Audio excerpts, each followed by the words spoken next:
Boa tarde a todos. Obrigada por ter interesse de fazer o nosso curso, que vamos falar um pouco sobre o Promove Paz, que é um livro que escrevemos em parceria, eu e Fabiane. Nós vamos, então, nos apresentar e começar o trabalho. Bem, meu nome é Alessandra Turini Bolsoni Silva, eu trabalho na Unesp de Bauru, no programa de pós-graduação em desenvolvimento e aprendizagem, e faço parte do Laboratório de Aprendizagem, Desenvolvimento e Saúde. Tem muitos anos que eu trabalho com essa temática de desenvolvimento e práticas parentais, que culminou neste livro, além de outras publicações, que nós queremos, então, compartilhar com vocês hoje. Bom, então, boa tarde, meu nome é Fabiane Ferraz Silveira Fogaça. Então, vamos começar o nosso webinar. Então, eu gostaria de agradecer primeiro a Sandra, com quem eu iniciei todo esse trabalho também, com famílias, com pais, professores e crianças. Agradecer também a Fabiana Sena, que nos ajudou em toda essa organização do evento de hoje. Então, eu sou professora da Universidade de Taubaté, no Departamento de Psicologia, e lá trabalho também com estágios clínicos e em escolas, e também tenho uma vinculação com o programa de pós-graduação em Gestão e Desenvolvimento Regional também da Unital. Então, nós organizamos o material que nós vamos apresentar para vocês. Esse webinar, ele está sendo gravado.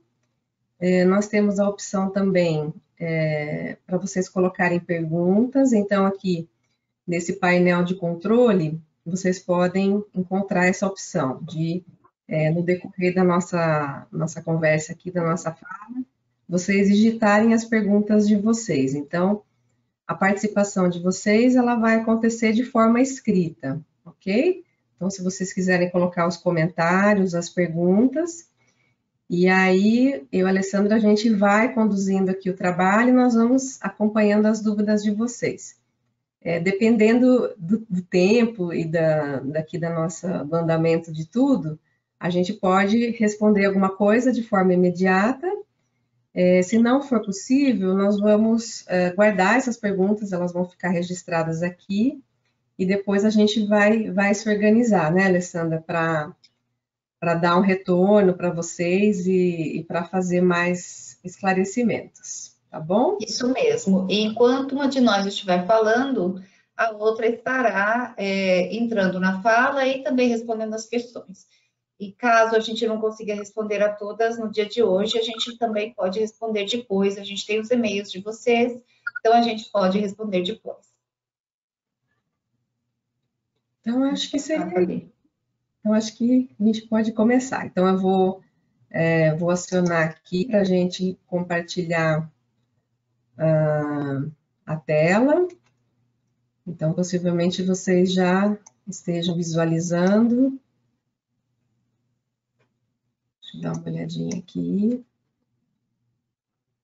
Eu vou fechar essa parte da nossa apresentação, vou fechar aqui o vídeo.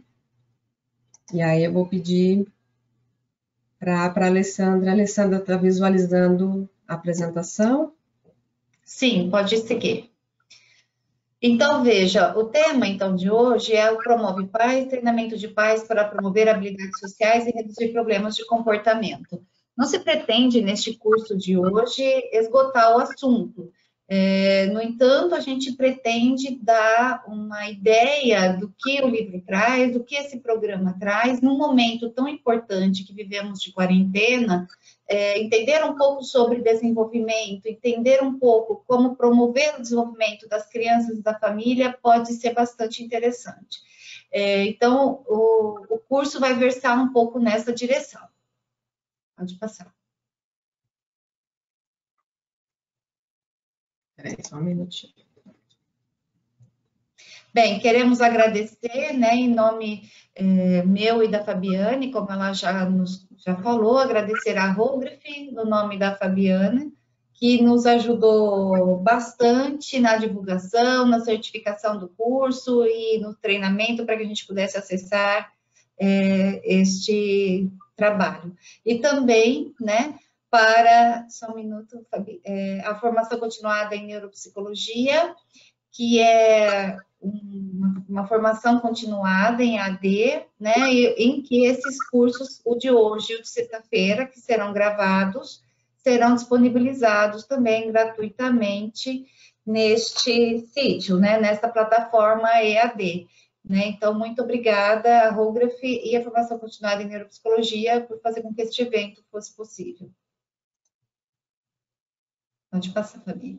Bem, quando a gente pensa em problemas de comportamento, a gente pensa em muitos problemas que as famílias enfrentam, que as escolas enfrentam. Os problemas de comportamento, especialmente os externalizantes, como desobediência e agressividade, são os que mais incomodam os adultos e mais são as queixas que professores e pais encaminham para atendimentos especializados e clínica escolas. No entanto, outros tipos de problemas também são relevantes, importantes, né, como os problemas internalizantes. Então, nesse sentido, o que pretendemos trabalhar no curso de hoje é falar um pouco sobre práticas educacionais, a relação delas com problemas de comportamento e habilidades sociais infantis.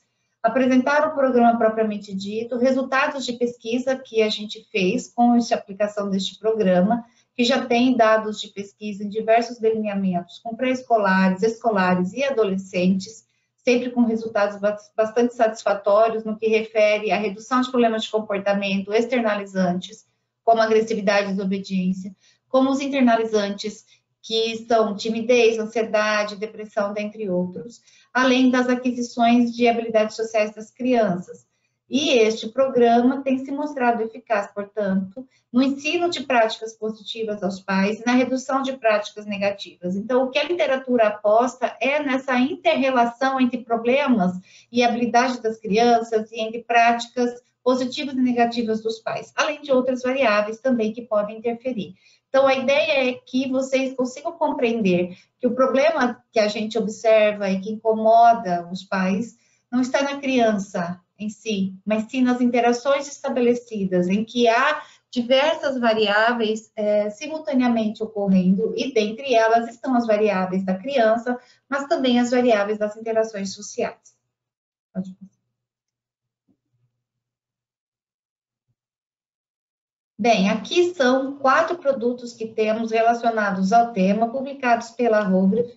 O Promove Pais é o tema da aula de hoje, o Promove Criança será o tema da aula de sexta-feira.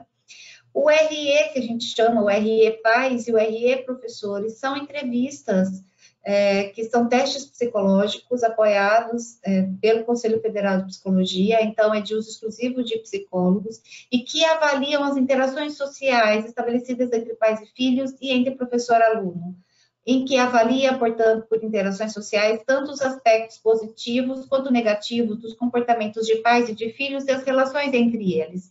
São instrumentos que usamos para mensurar, como medidas de pré-teste, os programas, tanto de pais quanto de crianças, acrescido de outros instrumentos também, que mais à frente a gente virá.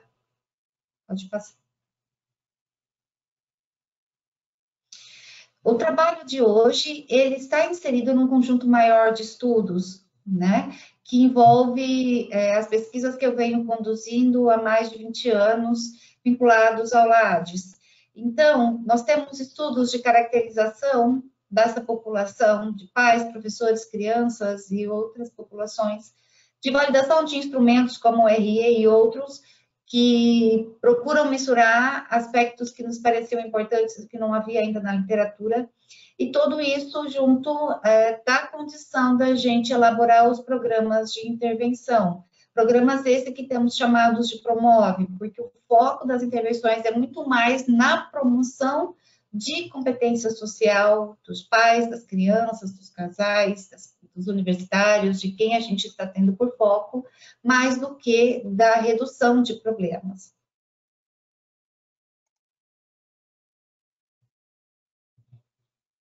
Aí, algumas publicações, temos 2 delas que são das intervenções propriamente ditas, e 2 que são estudos de caracterização, que acabam dando suporte na identificação de comportamentos a serem ensinados, de relações possíveis existentes aí na dinâmica familiar e no comportamento das pessoas.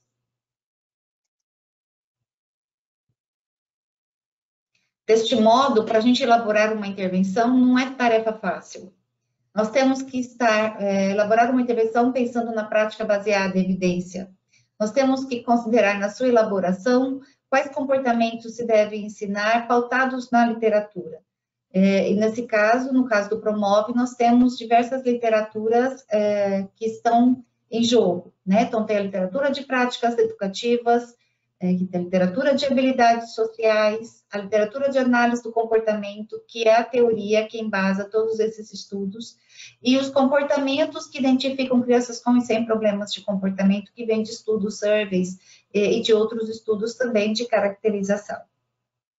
Por problemas de comportamento, a gente deve considerar não apenas os problemas que são externalizantes, como os que estão vendo neste slide, como os problemas externalizantes, como agressividade, desobediência, como também os problemas de ansiedade e depressão.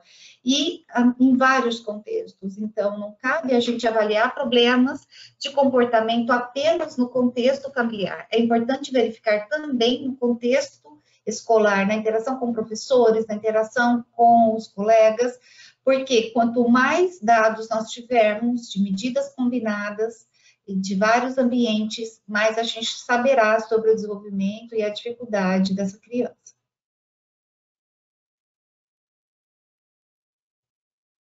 Portanto, vamos agora falar um pouquinho sobre estes problemas, né, e variáveis e soluções que a gente poderia identificar a partir da literatura. Portanto, os problemas externalizantes, se tivéssemos que pensar em categorias do DSM, estariam entre eles os transtorno desafiador, opositor desafiante, o transtorno de conduta e o TDAH para alguns autores e não para outros. Né? Os externalizantes estariam, então, dentro desse pacote de comportamentos que mais incomodam os adultos, porque envolve agressividade, desobediência, agressão e depredação de ambiente, no caso de transtorno de conduta, roubo. E o TDAH são crianças que claramente se sabe da comprometimento também neurológico, o aspecto da hereditariedade que também existe para os outros problemas externalizantes. No entanto, a hereditariedade ela não é sozinha determinante. O problema de comportamento ele é multideterminado. Então, ainda que haja uma predisposição, ainda que haja essas variáveis hereditárias, o ambiente pode fazer algo. Então, por exemplo, imagine uma criança que ela é muito agitada, ela é difícil de acalmar desde muito pequena. Pode ser aí uma variável hereditária, ou pode ser uma variável que ocorre em função de uma mãe que fez abuso de substâncias durante a gravidez, e isso aumenta o risco de problemas externalizantes. Pois bem, mas essa criança não está destinada a ter um problema, um diagnóstico de problemas de comportamento, se essa família, ou se a escola onde ela for inserida, souber o que fazer, souber como lidar com ela para promover o desenvolvimento. O mesmo cabe para problemas internalizantes. Né? Há crianças que desde que nascem são mais tímidas, mais retraídas, e daí nós podemos perceber pais que incentivam este padrão de comportamento, mantendo a criança isolada, brincando com ela sempre, em interações sociais em que se esperaria que ela brincasse com outras crianças. Os próprios pais podem também ser ansiosos e ensinar modelos de comportamento, e assim sucessivamente. Então, a variável biológica, ela é existente, a literatura, ela mostra que ela existe. No entanto, ela não é a única variável.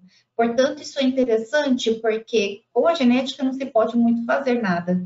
No entanto, com as interações sociais a gente pode. É certo que a literatura já é muito clara ao dizer que crianças que são mais difíceis de acalmar, crianças que choram muito, os pais tendem a usar de práticas negativas, como bater, por exemplo, com mais frequência. E isso é um risco grande, muito grande para o desenvolvimento dessas crianças. Se esses pais souberem como lidar e acalmar essa criança, ainda que seja mais difícil, o desenvolvimento dela seguirá bem. Bom, quando pensamos, então, nas queixas que levam à busca pelo atendimento, nós temos que várias são as queixas, mas, em geral, são queixas múltiplas. Então, quando a escola encaminha para atendimento nas clínicas escolas ou nas clínicas particulares, que a gente tem documentado na literatura, ou para ensinos especializados, em geral são queixas múltiplas. As crianças apresentam comorbidade entre internalização e externalização e dificuldades de aprendizagem. Existem variáveis que a gente já rastreou na literatura que aumentam o risco para externalização, para internalização e para problema combinado. É muito comum as crianças terem, inclusive, mais de um diagnóstico dentre os externalizantes e externalizantes combinados. Entretanto, a gente já tem visto nos estudos, até tem um estudo meu bem recente que está finalmente para sair aí numa revista importante, que quando a gente tem a criança com um problema combinado de internalização e externalização, o número de variáveis de risco é muito maior. Então, existe aí problemas na prática positiva, negativa, o déficit de habilidades sociais, problemas conjugais, depressão materna, todas essas variáveis juntas. Então, vai confirmando aquele modelo de desenvolvimento sobre riscos combinados. É difícil encontrar uma família que não haja qualquer risco. É difícil encontrar uma família que nunca escorrega e usa uma prática negativa. No entanto, para seguir bem o desenvolvimento da criança, os fatores de proteção, como as práticas positivas, as habilidades sociais da criança, precisam superar as variáveis de risco. Quando você tem mais risco, você tem mais problemas. Bom, então eu vou dar continuidade agora por um momento, né, em relação ao que a professora Alessandra começou a dizer. Então, a gente está destacando esses tipos, né, que são os tipos de dificuldades que as crianças elas podem apresentar. Então, essas dificuldades, se elas vão se intensificando ou se elas vão sendo apresentadas em diferentes ambientes. É comum que a gente use esse nome técnico, né, que a gente chama de problema de comportamento. Então, a Alessandra comentou, né, que a gente faz essa divisão dos problemas entre problemas que são externalizantes e problemas que são internalizantes. Então, aqui nós temos alguns exemplos, né? Então, recusa ir para a escola, uma criança que está mais fechada, mais solitária, a questão do mau humor. Então, essas dificuldades, elas indicam, vão na direção do que a gente chama que são dificuldades internalizantes, né? São problemas de comportamento internalizantes. E aí a gente tem a outra categoria, que é uma categoria que educadores, pais, são categorias que são facilmente observadas, que é a questão da agitação, da irritação, de agressividade, quebra de regras, e aí esses exemplos, eles se configuram como um problema de comportamento que é externalizante, ok? Mas é importante que a gente entenda que todas essas dificuldades, elas são importantes. Então, um tempo atrás, a gente observava, principalmente os professores, eles não notavam, né, que uma criança que ficava um pouquinho mais quieta na sala, mas que fazia bem as tarefas. Então, um tempo atrás, pais e professores não achavam que isso poderia se configurar como uma dificuldade, né, o fato da criança não se manifestar muito. Mas aí outros estudos, né, a literatura, ela foi avançando e foi mostrando que sim, que essas dificuldades internalizantes, elas também têm que ser consideradas, e elas também precisam entrar nos programas, né, elas também precisam ser explicadas pela teoria, e elas precisam entrar nos programas de intervenção, ok? Muitos estudos têm mostrado que problemas internalizantes na primeira infância aumentam o risco em muito para ansiedade, transtornos que se configuram em ansiedade e depressão na adolescência e na vida adulta. Então, de fato, os professores e pais vão se importar com esses comportamentos se levar a problemas de aprendizagem, o que raramente vai acontecer, porque essas crianças fazem de um tudo para passar desapercebidas, para evitar punições, em função de histórias de aprendizagem que elas tiveram, né? E com isso, é raro essa criança com problema internalizante ter dificuldades de problemas acadêmicos. Os problemas acadêmicos são mais usuais nas crianças com comorbidade entre internalizante e externalizante, e só com externalizantes. Isso.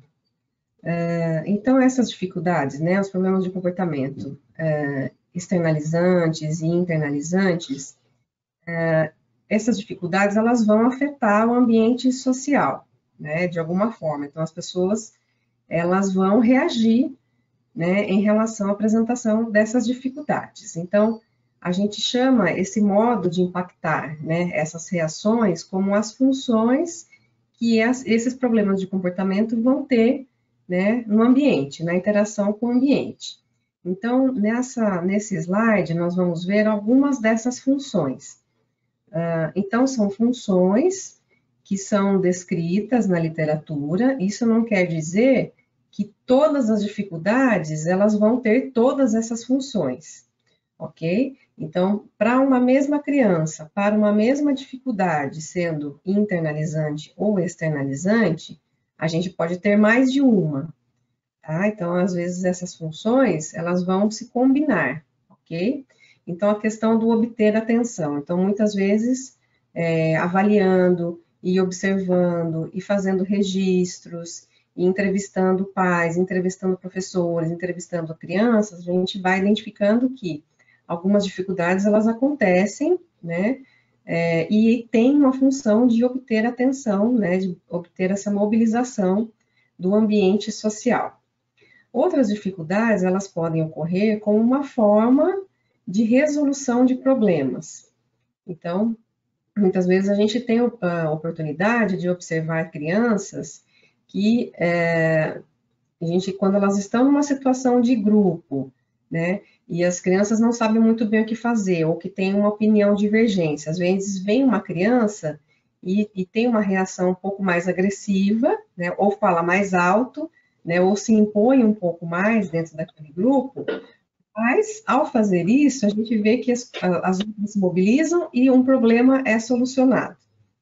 Okay? Então, tem essa questão também para resolver problemas.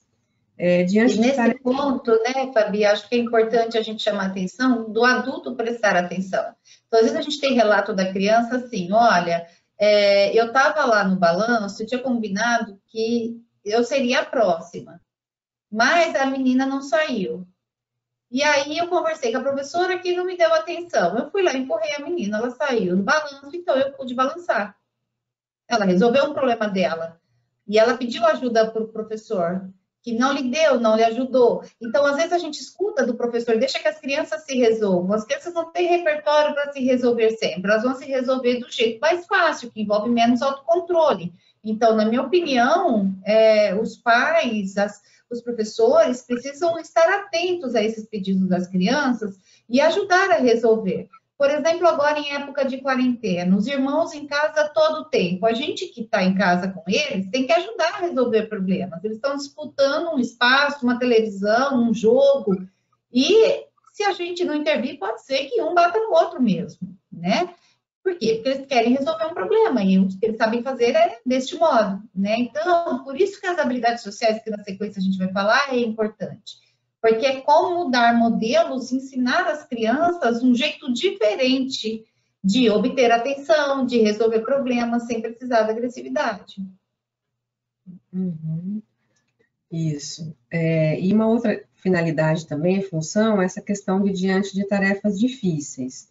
Então, muitas vezes, não só tarefas escolares, né? Mas, às vezes, situações de casa, demandas de casa, coisas de organização, né? Organizar o material, organizar a roupa, algumas coisas que as crianças tenham que fazer, né? Então, elas podem achar algumas tarefas como difíceis, né? E aí apresentam alguns comportamentos, né, relacionados a essas dificuldades, como forma de se escapar daquela situação mesmo, né? Como forma de evitar o contato com aquela situação. Então, na hora de alimentação, às vezes a criança começa a se negar, ou crianças menores começam a derrubar as coisas, que às vezes tem outras coisas que elas acham mais interessantes para elas fazerem naquele momento, né? Então, elas podem apresentar esses comportamentos que nós chamamos de problemas, né, para fugir daquela situação, ok? Tem essa questão também, né, de que às vezes ela pode aprender que se desobedecer não tem consequência.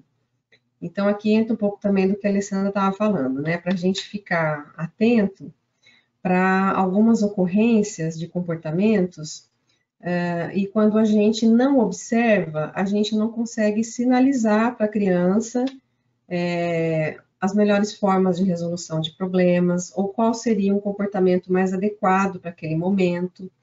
Então, quando a gente não tem muito essa capacidade de observação, né, quando a gente não está, ou em função de outras dificuldades, né, a gente não está muito ligado ali na interação com crianças, muitas vezes os comportamentos adequados e os problemas, eles podem passar despercebidos, né, então a gente não agir, né, não fazer essas indicações, não apresentar consequências diferentes.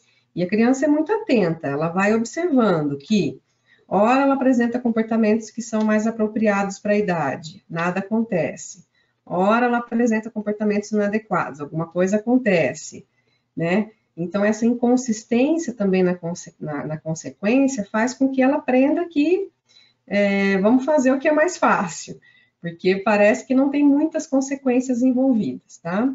Tem essa questão dos momentos de lazer, então, quando a gente vai observando a transição, né, mais da infância para a adolescência, então, quando eles estão em grupos, a gente observa que algumas pequenas quebras de regras e coisas do tipo podem ser bem-vindas pelo grupo, né, pelo grupo de amigos, e aí a gente observa alguns desses problemas de comportamento acontecendo em situações de lazer também, né? Essa questão Então, de isso quando significa que tem pouca estrutura e exige mais autocontrole da criança. Então, uma dica aí para a escola por vezes, conseguir estruturar o ambiente, né, livre de outros estímulos que possam concorrer. Por exemplo, uma criança com TDAH, ela não pode ter o celular do lado, senão ela não vai fazer tarefa. Né? Então, essa estrutura é importante. Em situações de lazer, tem menos estrutura, então tem mais risco de terem problemas de comportamento, de correr exageradamente, de bater no outro, porque as regras, como disse a Fabiana, são mais flexíveis. Eles têm que estar em lazer e aprender a lidar com isso também. Uhum.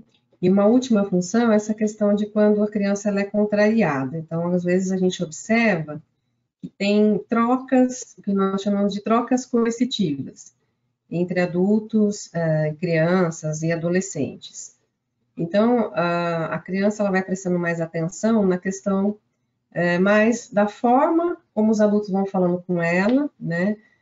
Se os adultos estão usando um tom mais alto ou as palavras, então ela entra nessa troca coercitiva com o adulto fala dessa forma com ela e ela acaba respondendo da mesma forma, né? E a tendência é que o adulto, né, tente aumentar o grau dessa coerção. E aí a gente vai observando essas trocas coercitivas, esse ciclo coercitivo, que o conteúdo, a mensagem, às vezes, acaba que a criança e o adolescente, eles nem percebem o que o adulto está falando, é mais esse tom, né, esse tom de coerção, de tom de voz, as palavras que são utilizadas, tá? Então, essas são algumas funções do que a gente viu, e agora eu vou entrar, né, na alternativa, que muitos trabalhos, como os trabalhos da professora Alessandra desenvolvem, né, que é desenvolver repertórios sociais. Então, nós chamamos de habilidades sociais. Então, habilidades sociais são comportamentos que são aprendidos e nós aprendemos em todas as fases de vida. Né? Então, a gente começa a aprender essas habilidades na infância e a gente vai até a velhice. Né? Então, cada etapa da vida vai exigir um certo repertório, né, de comportamentos para a gente lidar com situações sociais. Então, habilidades sociais são comportamentos aprendidos que nos ajudam com que a gente tenha qualidade nos relacionamentos, nas interações sociais, né? Então, esse termo, né, a questão da habilidade social, a gente utiliza como se fosse um adjetivo, uma qualificação, algo que classifica certos comportamentos sociais que são importantes nas interações. tem uma diferença entre o que é habilidade social e o que é a competência social. Esses conceitos, eles têm relações, mas não são a mesma coisa, ok? Então, às vezes nós observamos indivíduos se comportando e a gente olha e fala, nossa, essa pessoa, ela tem habilidades, ela sabe falar com as pessoas, né? Então, uma pessoa, ela pode ter habilidades sociais de comunicação muito bem desenvolvidas, ok? Mas a gente precisa ver como que o grupo avalia esse desempenho social. Então, a competência social, ela vem como um processo de avaliação do grupo social, né, ou dos grupos, né, a que esse indivíduo, ele pertence. Então, se o indivíduo, ele tem boas habilidades de comunicação, boas habilidades sociais de comunicação, se ele consegue resolver problemas, se ele consegue alcançar objetivos, mas se ele também conseguir melhorar as relações, maximizar consequências positivas, não só para ele, mas também para as outras pessoas, aí a gente olha e diz, então esse indivíduo, ele tem habilidades sociais, né, e esse desempenho que ele está apresentando é um desempenho socialmente competente. Por quê? Porque a gente observa que ele consegue promover ganhos, não só para ele, mas para ele e para as outras pessoas, tá? Então, por isso que tem algumas diferenças aí. Então, habilidade social, então nós trabalhamos com categorias de habilidades sociais, nós treinamos comportamentos, nós fortalecemos certos comportamentos, mas a forma como a pessoa usa essas habilidades, né, os contextos, se essa pessoa leva em consideração as outras pessoas, os vínculos, os direitos, né, os deveres, as consequências a curto e longo prazo, aí a gente olha e diz, também é um desempenho socialmente competente, ok? Quer completar alguma Então, coisa? vejam só, vou só completar assim, por exemplo, um pai e uma mãe podem saber conversar, se eles estiverem de bom humor, se a criança está obedecendo. Então, eles têm a habilidade, por exemplo, de conversar, mas não necessariamente eles vão conseguir conversar quando a criança está batendo no irmão, eles tenderão a brigar e não conversar. Então, eu poderia dizer que os pais são competentes no uso da comunicação diante da obediência ou de uma interação positiva da criança. No entanto, não são competentes para usar essa habilidade social quando eles precisam estabelecer limites. Isso para dar um exemplo. Então, a habilidade, ela é contingente, né, num termo da análise do comportamento, as diversas situações. E a pessoa pode ser habilidosa num contexto e não em outro. E ter o repertório, por exemplo, de conversar, vai ser importante, mas não vai bastar. Então, quando a gente está no programa, no Promove Paz, a gente tem que ensinar o conversar, não só para as interações positivas, a gente tem que ensinar o conversar diante, por exemplo, dos problemas, como uma alternativa para o comportamento de gritar, xingar ou bater. Senão a gente não vai ter eficiência no ensino do comportamento de conversar. Por mais que eles digam, a gente sabe conversar, na hora que o sangue sobe, eles não conversam. Podem se arrepender depois. Mas então aí entra uma outra história. Para eu garantir a competência no uso da comunicação, eu tive que ensinar estratégias de autocontrole previamente. E por aí vai. Então, o conceito de competência, ele amplia o conceito de habilidades sociais, uma vez que a pessoa pode ter habilidades sociais, mas não conseguir agir, usar essas habilidades sociais para resolver os problemas e para fazer o que ela precisa. No entanto, não dá para ser competente sem um repertório de habilidades sociais. Uhum. Então, por que nós estudamos e trabalhamos com tantas categorias, né, de habilidades sociais? Por justamente entender que as habilidades sociais, elas podem ter o mesmo impacto no ambiente social, que os problemas de comportamento têm. Então, a gente trabalharia com esse aspecto funcional, né? Então, problemas de comportamento, eles acontecem porque eles mobilizam o ambiente de uma certa forma, ok? Então, entendendo essa função, a gente pode trabalhar com categorias, com comportamentos que são alternativos Então, dentro das classes de habilidades sociais, depois também a gente vai falar mais um pouquinho a respeito disso, e que esses comportamentos alternativos, eles também impactarão o ambiente da mesma forma. Então, é como a gente pensasse numa alternativa de comportamento. Então, não basta, quando a gente também trabalha com pais e professores, a gente discutir quais são as consequências dos problemas de comportamento, né?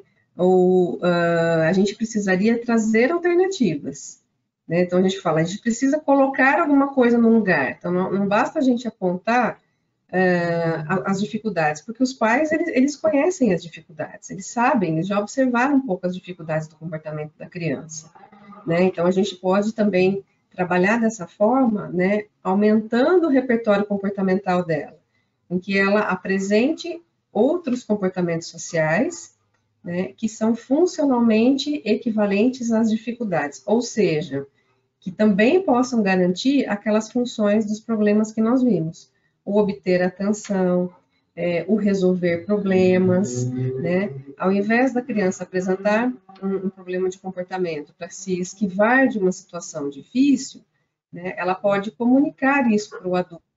Ela pode aprender a dizer, né? Olha, eu não estou gostando disso. Ou, olha, eu estou entrando no meu limite, né? Eu tô tentando, mas a partir de agora não consigo mais. Então, são formas alternativas que vão mobilizar o ambiente da mesma forma, ou seja, que terão as mesmas funções dos problemas de comportamento. E aí, quando a gente trabalha nessas habilidades sociais das crianças como comportamentos alternativos, nós vamos vendo que os problemas de comportamento, eles vão diminuindo de frequência, ok? Então, a gente também não precisa focar nos problemas, né? A gente pode focar nessa questão de ampliar, de aprender alternativas, né? De aumentar esse leque de opções mesmo, né? De formas Então, de nessa linha de raciocínio, por exemplo, não adianta eu dizer para os pais assim, não bata no seu filho, não grite com ele. Isso eles sabem. Sabem que não é algo socialmente esperado, sabem das implicações. No entanto, o que eles fazem no lugar? Eles também precisam aprender as habilidades sociais alternativas, que são as habilidades sociais educativas, que é o que ensinamos no programa. Só que eles também precisam entender de desenvolvimento, entender o porquê dos problemas de comportamento, como a Fabiane falou muito bem. E nesse sentido, são os adultos que vão ser modelos de comportamento. Então, não adianta o adulto virar para a criança e dizer que ela tem que se controlar se ele próprio grita. Não adianta ele dizer para a criança não xingar o irmão se ele próprio grita. Ele é modelo de autocontrole, ele é modelo de comportamento. E, além disso, ele pode instruir a criança. Olha, você não está gostando de alguma coisa, você não joga as coisas. Você diz para mim, a gente negocia na medida do possível. No entanto, algumas tarefas são chatas e precisamos fazer. Depois que você fizer, de repente, a gente combina uma coisa que você goste muito. Quem sabe a gente pode fazer uma coisa legal. Ou você pode tomar um sorvete, ou você pode pegar o celular, seja o que for. A gente pode ensinar a obedecer no sentido de consequenciar positivamente a obediência. Porque muita gente presta atenção nos comportamentos que nos desagradam. E pouco a gente presta atenção nos comportamentos positivos. Não é incomum, em grupos de crianças com problemas de comportamento, quando a gente avalia habilidades sociais, que elas tenham um bom repertório de habilidades sociais. Mas então por quê? A literatura está errada? Elas têm repertório de habilidades sociais, os pais relatam, o professor relata, por que elas têm problemas de comportamento? Porque esses comportamentos positivos passam desapercebidos. Ou seja, quando elas fazem isso, não é mais do que obrigação. Pais e professores não elogiam, não agradecem, não estabelecem uma contingência para que esses comportamentos possam funcionar efetivamente como funcionalmente equivalentes. E daí o comportamento problema vai ficar alto, porque ele precisa da atenção, precisa resolver problemas, precisa aprender a se autorregular, e ele não sabe, não tem um adulto de modelo para ensinar, e assim sucessivamente. Uhum. Tá, então vamos avançar aqui. Deixa eu ver. Tá. Bom, então o que a gente está vendo, né? Que as habilidades sociais das crianças, elas são uma alternativa aos problemas de comportamento. Então, habilidades sociais das crianças, a gente considera muito, né? A questão de comunicação, empatia, a questão do autocontrole, da regulação das emoções, comportamentos que são importantes no ambiente escolar, então a gente fala que também são comportamentos que influenciam no desempenho acadêmico, como fazer perguntas, conseguir interromper um professor, conseguir pedir ajuda. Então, essas que são habilidades sociais das crianças, ok? Bom, agora a gente já vai começar a entrar no aspecto do que a Alessandra estava falando, né? Então, ok, a gente tem os problemas, a gente sabe quais habilidades as crianças elas podem aprender, né? Que são funcionalmente equivalentes e que vão entrar no lugar das dificuldades. E agora a gente precisa ver com as habilidades sociais educativas dos pais, né? Para que os pais consigam criar essas condições para que as crianças, então, apresentem as habilidades sociais. Então, a gente aqui tem algumas categorias gerais, né? Então, promover um relacionamento positivo, então, ter interações de qualidade com a criança, conversar com ela, demonstrações de afeto. Então, nesse período que nós estamos vivendo, né? Na questão do distanciamento social. Então, afeto, contato físico, isso vai ser muito necessário e isso vai precisar acontecer muito no ambiente familiar, né? Porque fora do ambiente familiar, as interações elas vão ficar um pouquinho mais distantes. Então, dentro de casa, nós vamos ter que garantir isso, né?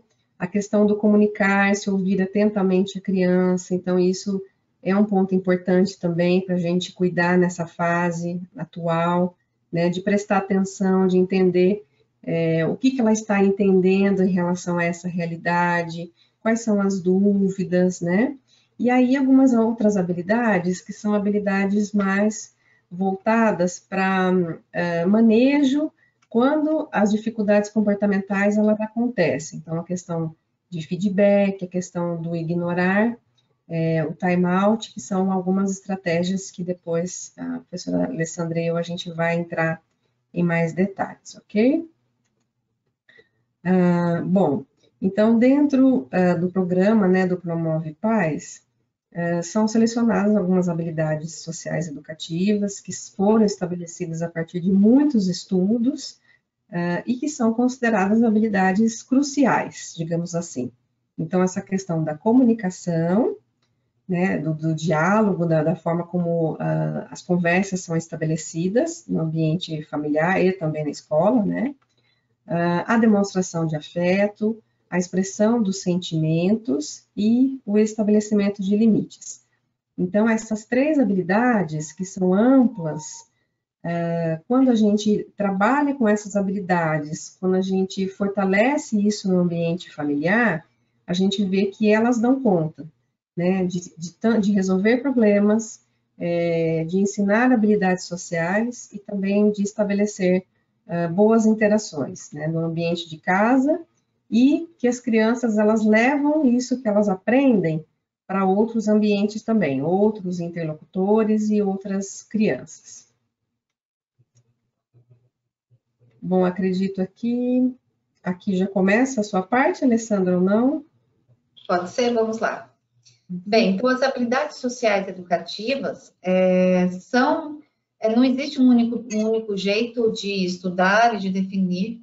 Nós temos assumido essa definição, que já é de bastante tempo, quando comecei a trabalhar com essa temática no meu mestrado, e segui com ela porque acho que ainda ela responde aquilo que a gente precisa, que é justamente a de verificar, considerando o conjunto de habilidades previstas no campo teórico das habilidades sociais, e o conjunto de comportamentos previstos nos conceitos de práticas educativas, as habilidades sociais educativas seriam, então, uma forma de verificar quais esses comportamentos de habilidades sociais se aplicam às práticas educativas da criança.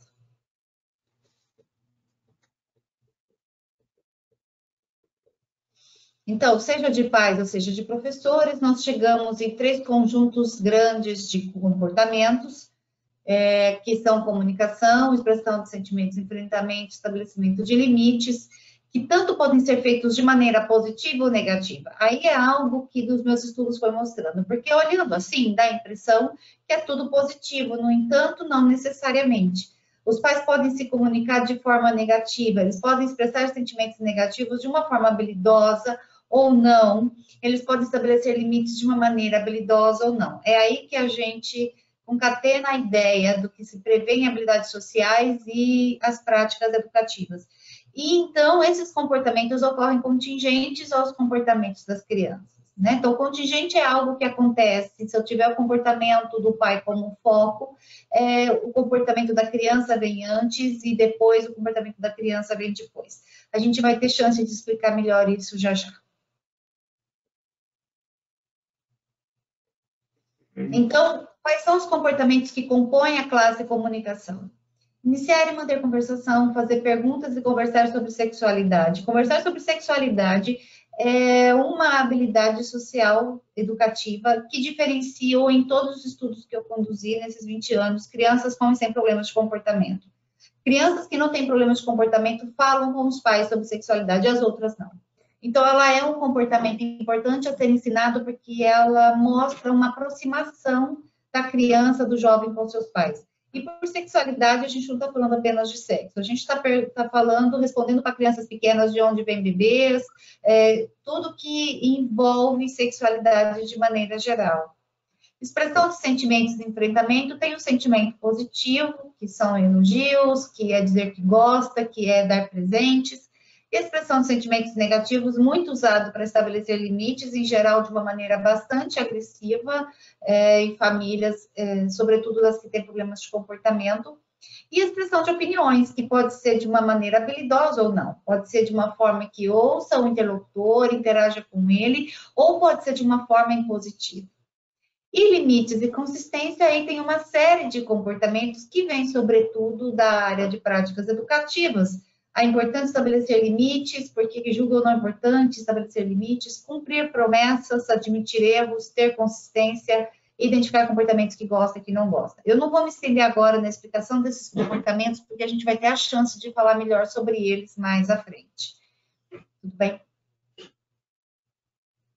O RE, como eu disse a vocês, ele é um instrumento que avalia esses comportamentos. Ele tem 13 conjuntos de informações, são 70 itens que envolvem respostas antecedentes e consequentes. Nas análises psicométricas, surgiram 2 fatores. O fator 1, total positivo, o fator 2, total negativo. Reparem que as habilidades sociais dos pais, as habilidades sociais infantis e as diversidades de contextos positivos de interação se agruparam estatisticamente. Estão mostrando aí uma relação entre essas variáveis, o que era esperado diante do que sabemos da literatura. Então, pais, quanto mais habilidosos são, mais habilidosas são as crianças. Seja porque eles são modelos, seja porque eles modelam essas respostas. Por outro lado, as práticas negativas vieram associadas aos problemas de comportamento, o que também já é bastante documentado na literatura. Então, as crianças passam a usar as mesmas estratégias coercitivas que os pais usam para o que a gente chama em psicologia de contra-controlar, ou seja, de garantir um espaço para conseguir aquilo que quer, usar das mesmas estratégias para resolver o que julgam importante para elas.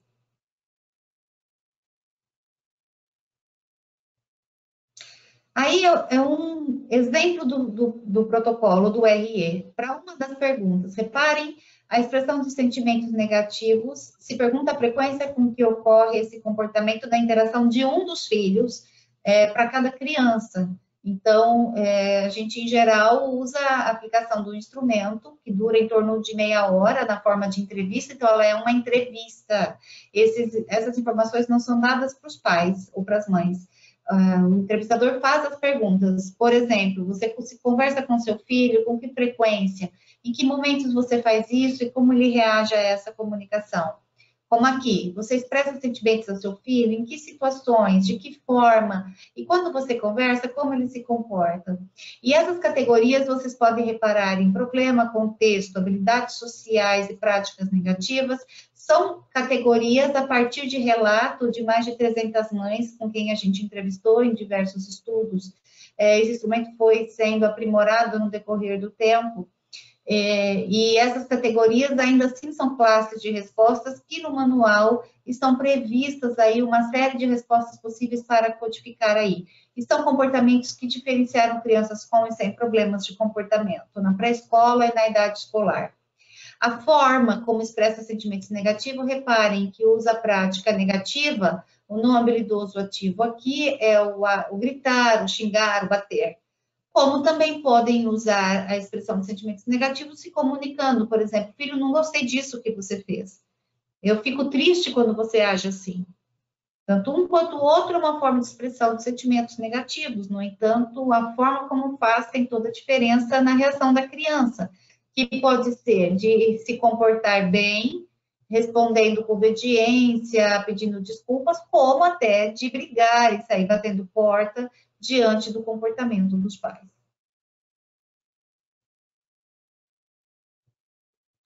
Então, do que vemos até agora, a gente chega à conclusão de que há uma relação entre práticas educativas e habilidades sociais educativas. No entanto, nesse estudo de Sabag e Bolsoni e Silva 2015, nós experimentalmente fizemos uma análise em que um grupo de mães respondeu ao RE e também ao IEP da GOMID, que avalia práticas para ver o quanto esses construtos estavam relacionados ou não.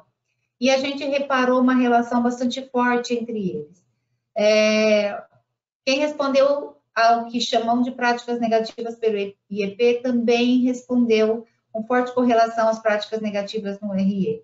E quem pontuou bastante alto em habilidades sociais educativas pelo RE, pontuou muito alto em monitoria positiva e comportamento moral, que são práticas positivas pelo IEP, quando também foi inversamente proporcional às habilidades sociais educativas e às práticas negativas do IEP. Então, mostrando que, ainda que sejam conceitos diferentes, as de práticas educativas e de habilidades sociais educativas, elas têm origens diferentes, nenhuma das duas é consensual na literatura, mas, de qualquer modo, elas têm aí uma relação dos comportamentos.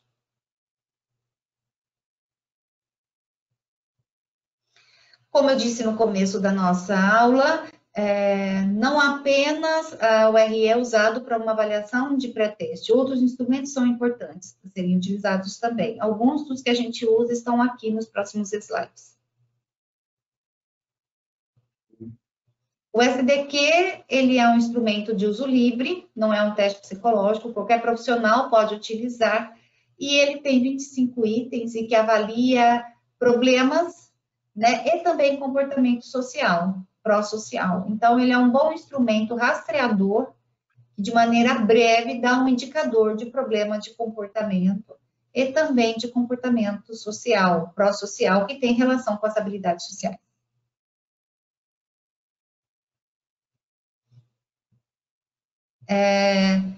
Aí a carinha do SDQ, né, que ele tem uma série de afirmações em que o respondente, ou o pai, ou o professor, tem a versão de pai e de professor e formas de codificar, vão dizer o quanto aquele comportamento é falso, verdadeiro, né, ou mais ou menos verdadeiro no que eles observam da interação da criança. Um outro instrumento que também avalia problemas de comportamento e competência social é o SSRS, de Delprete e Delprete, né, que é um instrumento do Gresham e Eliot, que foi traduzido e validado aqui no Brasil pelos professores Almeida e Zilda Delprete, destinado a crianças de 6 a 13 anos. Neste caso, ele é um instrumento de uso de psicólogos.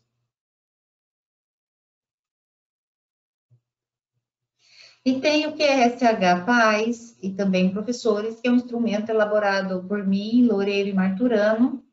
Foi um resultado do meu trabalho de doutorado. Ele já tem uma versão de pais, foi publicada na Reflexão e Crítica, e a de professores na Psychological Spanish. E recentemente ele está aprovado para sair agora em 2020 em novas propriedades psicométricas, os dois juntos, na revista Psico de São Francisco. Ele é um instrumento breve, né? Pode passar, Fabi. Ele é um instrumento breve de itens e as pessoas, então, o pai ou o professor vão responder o quanto aqueles comportamentos se aplicam. Se tiver um score abaixo de 23, no caso de pais, teria indicador de problema de comportamento, e abaixo de 31, se não me falha a memória, teria indicadores de problema de comportamento ou déficits de habilidades sociais, no caso de professores. É um instrumento de uso livre, qualquer profissional pode aplicar, e ele está nos anexos dos artigos que eu referi a vocês. Pode passar. O de professores eu já falei. Pois bem, agora para falar um pouquinho de funções, um resumo aí de diversas pesquisas que a gente conduziu de caracterização e de intervenção nesses 20 anos que eu chamei a atenção para vocês. Pode passar. Então, considerando, né, aquelas categorias que a gente começou, nós verificamos alguns padrões de comportamento. Então, no caso das habilidades sociais de comunicação, a gente vê padrões próprios de grupos de crianças com problemas e sem problemas de comportamento, mensuradas pelo CBCL, que é um instrumento diagnóstico também bastante relevante, né? Que não temos as propriedades psicométricas totalmente validadas aqui no Brasil, ainda que já temos alguns estudos de validação dele, e eu tenho usado bastante. Ele tem sido considerado um padrão ouro para mensurar problemas de comportamento. E então, esse clínico e não clínico sempre foi pelo CBCL, que é a versão de pais, ou TRF, versão de professores.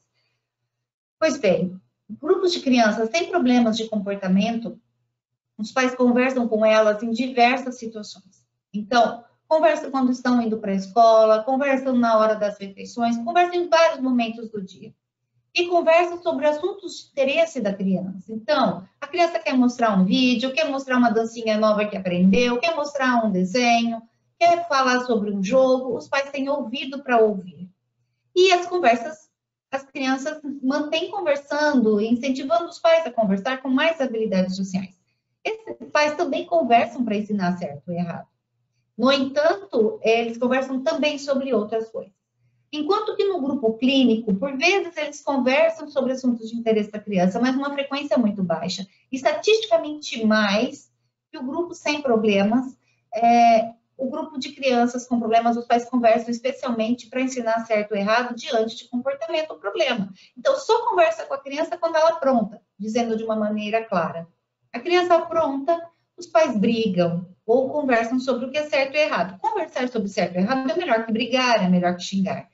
No entanto, essas crianças, em geral, nessas horas, reagem largando os pais falando sozinho, com comportamentos internalizantes ou chorando, ou até batendo boca, batendo porta. Então, a comunicação acaba não ficando muito proveitosa. Por quê? Por mais que os pais estejam agindo de maneira certa, ao ensinar certo e errado conversando, eles só estão fazendo isso. Então, imaginem alguém te falando todo o tempo que você precisa mudar de comportamento e nunca olha o que você faz de legal, nunca olha para outros assuntos que você tem interesse. Por isso que a gente tem que avaliar os comportamentos nas interações e não de uma maneira isolada, apenas um separado do outro. A gente tem que avaliar o contexto. Então, não é errado conversar sobre certo e errado. O problema é só conversar sobre certo e errado. E só conversar diante de comportamento e problema. Então, isso torna as relações muito prejudicadas. Isso é conversado, é parte do programa de paz. Tá bem? Do Promove, que é o tema de hoje. Pode passar. Quanto aos sentimentos, é uma coisa bacana. Ninguém tem problemas. Nem o grupo clínico, nem o grupo não clínico. Quando a criança é adequada, os pais expressam o afeto, o carinho, e as crianças reagem positivamente. Então, onde está o problema? Está na ocorrência dessas respostas. O grupo não clínico faz isso com muita frequência, enquanto que o grupo clínico faz isso muito esporadicamente. Então, a gente tem que apenas ensinar os pais a fazer isso com mais frequência. Para os que não sabem fazer, a gente precisa ensinar. E esse é um aspecto bastante difícil de ensinar, porque a nossa sociedade é pautada muito mais em estratégias de coerção e de práticas negativas, de interações negativas. Se a gente parar para pensar, a gente passa muito mais tempo criticando os outros do que elogiando. Como a gente também recebe muito mais críticas do que elogios. É algo da nossa cultura que talvez a gente precise mudar com o tempo. Pais tiveram história. Muitas vezes a gente tem que refletir isso com eles nos grupos de pais, ou mesmo no atendimento individual, porque eles não tiveram afeto, muitas vezes. E eles não sabem ter afeto, muito menos expressar afeto. Então, por vezes, a gente precisa recuperar essa história de aprendizagem, o efeito que isso teve, porque é um esforço grande para quem não sabe fazer, passar a fazer. E é fundamental para o desenvolvimento das crianças e para quebrar um círculo, né, um círculo interacional negativo, coercitivo, porque tem muitas pesquisas que mostram que pais que hoje são agressivos com os filhos também foram agredidos e que fica, então, uma sequência intergeracional. Nós, profissionais, psicólogos, precisamos, e outros profissionais também, quebrar esse ciclo. E que jeito a gente quebra esse ciclo? Né? Tentando ensinar novos comportamentos.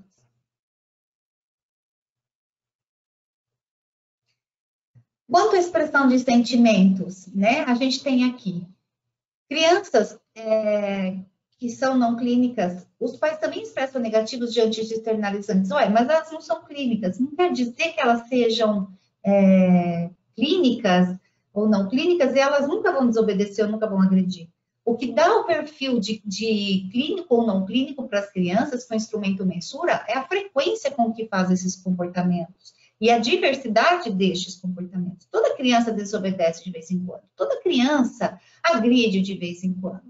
E não necessariamente ela é clínica do ponto de vista do problema de comportamento, mas esses comportamentos incomodam qualquer adulto. Então, crianças que não configuram problemas de comportamento, nessas situações, os pais conseguem expressar sentimentos negativos e opiniões de maneira habilidosa. E as crianças reagem também de maneira habilidosa nessa hora, aceitando a crítica, obedecendo. De vez em quando, não, mas estatisticamente mais que o outro grupo, elas fazem isso.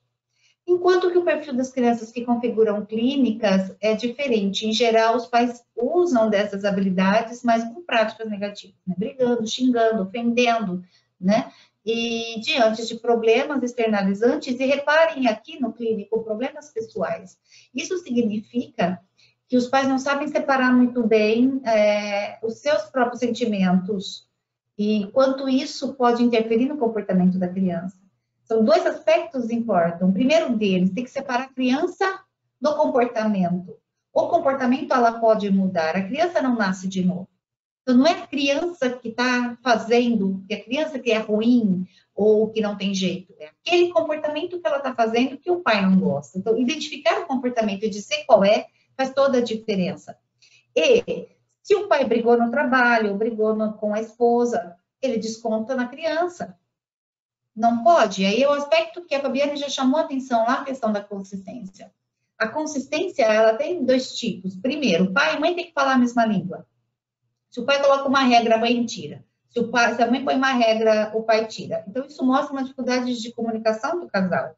Que pode ser um problema de comunicação do casal, pode ser um problema de psicopatologia de um dos cônjuges ou dos dois. Enfim, outros aspectos que precisariam ser olhados pelo clínico que está aplicando o Promove. Pois bem, um outro aspecto é ter consistência entre a própria prática. Ou seja, se eu estou de bom humor, eu deixo a criança fazer tal coisa. Ou se eu estou muito cansada, eu faço de conta que ela não está aprontando uma coisa que deveria prestar atenção. E aí, com isso, a criança aprende que tanto faz ou tanto fez obedecer. Ora vai poder, ora não vai poder. Aumenta a chance dela ter problemas externalizante e internalizante, porque a falta de controle sobre as consequências também aumenta o risco de ansiedade. Portanto, os pais precisam aprender quais são as suas limitações, e eles têm que aprender a estabelecer limites sempre da mesma forma, independente se eles estão deprimidos, ansiosos, ou se brigaram com outras pessoas. Fácil de fazer? Claro que não. Por isso que o ensino de comportamento de autocontrole, ele é precorrente a qualquer uma dessas habilidades que a gente pretende ensinar. E todo o tempo a gente tem que ensiná-las contingente aos problemas que as famílias trazem, seja no grupo, seja no atendimento individual. Não adianta a gente falar de uma coisa e ela querer falar de outra. Interessa que a gente ensine ela a comunicar-se para resolver os problemas que ela encontra no dia a dia. E ela tem que aprender aquilo que a gente chama em análise de comportamento de análise funcional, ou seja, descrever as interações sociais, descrever o efeito do comportamento dela ou dele tem no comportamento da criança e vice-versa, para então ela conseguir ter autoconhecimento e autocontrole. Alessandra, deixa eu só te falar uma pergunta aqui, e aí depois você vê em qual momento você acha melhor. Estão perguntando sobre o uso da punição negativa, por exemplo, pedindo a sua opinião sobre o que você acha. Então, aqui tem um exemplo, né? O irmão ficará sem acesso aos jogos eletrônicos por um período. E aí você vê se depois vai imprimir ou se você quiser explicar. Acho que tem a ver com mais para frente, né? Mas eu acho que dá para dizer. Veja só, punição, a gente tem que compreender do ponto de vista topográfico ou funcional. Está certo? Então, veja, como tem um texto que saiu na Acta Comportamentale, né, há pouco tempo, sobre punição, da Hunziker, da professora Hunziker, vale a pena a leitura, eu recomendo, acho excelente. E ela vai dizer assim, é muito difícil a gente escapar da presença da punição.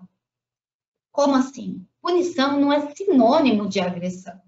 Punição é qualquer consequência que reduz a probabilidade de resposta. Então, se a criança está batendo em outra, se esse não é um comportamento esperado, os pais terão de fazer alguma coisa. Tá certo? Então, isso não significa que ele deva bater na criança. Mas ele pode, por exemplo, fazer cumprir uma regra. Uma regra combinada olha só, vocês não podem brigar. Se vocês estiverem brigando, eu vou ter que colocar cada um num ambiente diferente, que se aproxima muito do que se coloca como time-out. Time-out é um tempo fora. Time-out, ele é uma punição. Ele é uma punição positiva e ele é uma punição negativa e recomendada por diversos autores de práticas educativas, que se usa em último caso. Só mesmo quando a criança não consegue acalmar de outro modo. Ele é uma punição positiva porque eu coloco a criança num ambiente onde ela não quer ficar. E é uma punição negativa porque eu retiro um reforçador, que era, por exemplo, neste exemplo, a interação com o irmão. Então, por exemplo, vocês precisam aprender a ensinar os pais a estabelecer regras. E toda regra tem uma consequência. Então, eu não vejo um grande problema, por exemplo, se a gente diz assim para o adolescente, olha só, você quer ficar fazendo as suas tarefas online, que agora é tudo online, com o celular do lado. No entanto, olha, você tem que prestar atenção à aula, você não pode ficar usando o celular. Aí você entra no quarto e vê a criança no celular. Você diz assim para ela, bom, então agora você me dá o celular, porque você não cumpriu a regra. Eu tirei o celular, foi uma punição negativa, porque eu retirei, então, um reforçador dela, mas estava previsto na regra. Ela podia estar com o celular desde que ela prestasse atenção à aula. Se ela não consegue fazer isso, agora você não precisa deixar isso acontecer. Você pode trabalhar preventivamente. Você pode já estabelecer a regra que se tem na escola. Não se estuda com o celular do lado. Começou a aula, me deu o celular. Pronto. Não preciso retirar o celular como uma punição.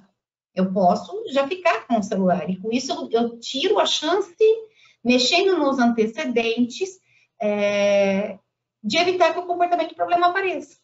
Então, essa estratégia é muito melhor. E assim que ela sai da aula, você pode dar o celular. Porque o combinado fora da aula, você pode ficar no celular. Não sei se esclareço, Fabiane. Acho que sim. Então, vamos seguir.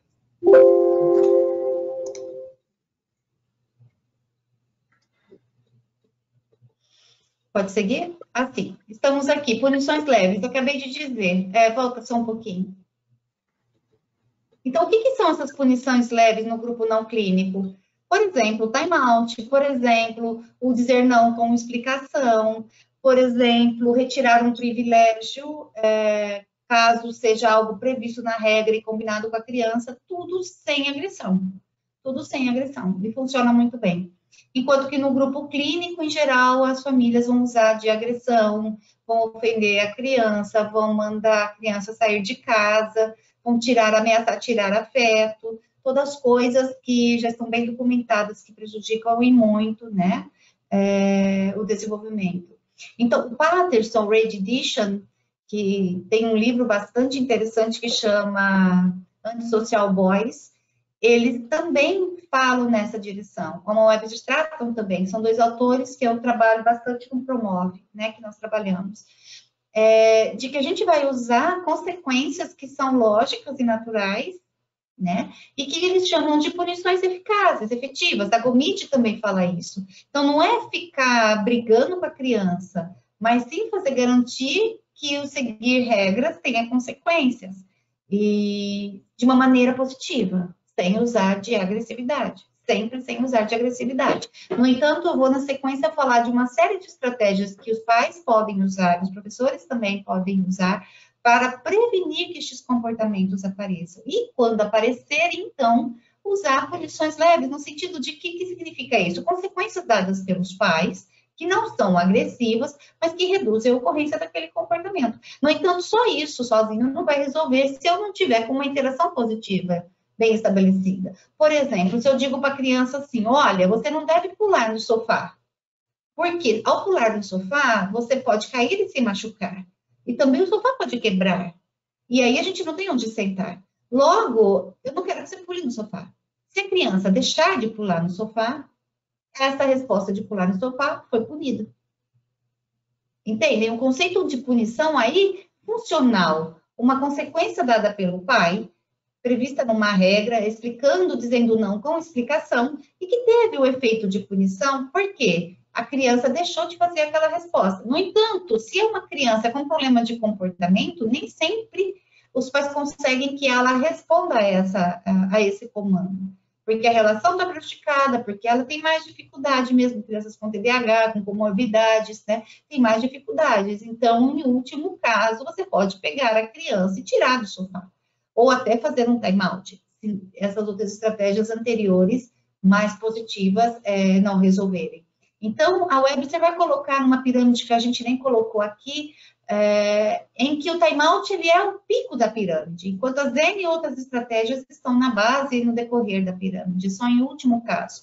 E a agressão de jeito nenhum. Eu sou completamente contra a agressão, seja verbal, seja física, seja o que for, algo que tire afeto, nada disso tem comprovação de que funcione na literatura, muito pelo contrário, bastante associação com problemas de comportamento. No entanto, quando a gente diz os pais precisam estabelecer regras, os pais precisam estabelecer limites, se a gente quiser falar no conceito que me parece certo do ponto de vista da análise do comportamento, eles estão usando de punições leves aí, para usar termos de Webster, Strata ou do Patterson também.